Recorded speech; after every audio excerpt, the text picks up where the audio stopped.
இப்போ பார்த்தீங்கன்னா நண்பர்களே, நம்ம நாட்டில் நம்ம தான் ஹிந்திக்காரவங்கக்கிட்ட ஹிந்தி பேச முடியாமல் தவிக்க வேண்டியதாக இருக்குங்க நண்பர்களே. ஏன்னு கேட்டிங்கன்னா, ஒரு மோடி என்ன சொன்னார், ஹிந்தி படிங்க ஹிந்தி படிங்கன்னு. மோடியை பெருமையாக சொல்கிறேன்னு சொல்லாதீங்க. நான் சொல்ல வேண்டிய வார்த்தையை சொல்கிறேன். நான் வேறு, அவர் வேறு. அப்போ பார்த்தீங்கன்னா, ஹிந்தி படிங்க ஹிந்தி படிங்கன்னு நம்மளை ஏன் கட்டாயம் பண்ணோன்னா, இந்த ஹிந்தியில் உள்ள மக்களை எல்லாம் கொண்டு வந்து சந்து பொந்தெல்லாம் வச்சு நூந்திட்டாங்க. புரியுதுங்களா? இப்போ பார்த்தீங்கன்னா நம்ம தமிழே பேச முடியலங்க. இப்போ கடைக்கு வந்தோடனே நான் படுற பாடை பார்க்கணுமே நீங்கள். அவனுக்கு ஒரு டவுசர் விற்கிறதுனாலும் நான் படாத பாடுபட வேண்டியதாக இருக்குது. ஒரு டிஷர்ட்டு கொடுக்குறதுனாலும் படாத பாடுபட வேண்டியதாக இருக்குது.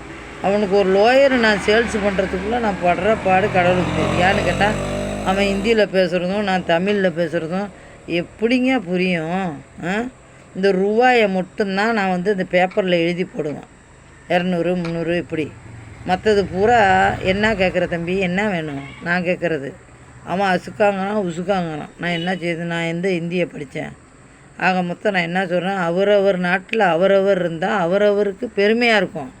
நம்ம நாட்டில் மற்ற மொழிகளை கொண்டு வந்து விட்டால் அந்த மொழிகளோட நம்ம பேசி மாற மாட்டேங்குதுங்க. ரொம்ப வருத்தமாக இருக்குது. இதுக்காக வேண்டி அவங்களுக்காக வேண்டி நம்ம மொழி கற்றுக்கணுன்னு முடியாது.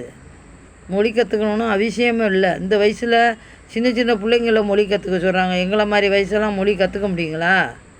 இப்போ நான் தானே பிஸ்னஸ் பண்ணுறேன், நான் தானே கடை வச்சுருக்கேன். என் கடைக்கு தானே பொருள் வாங்க வராங்க.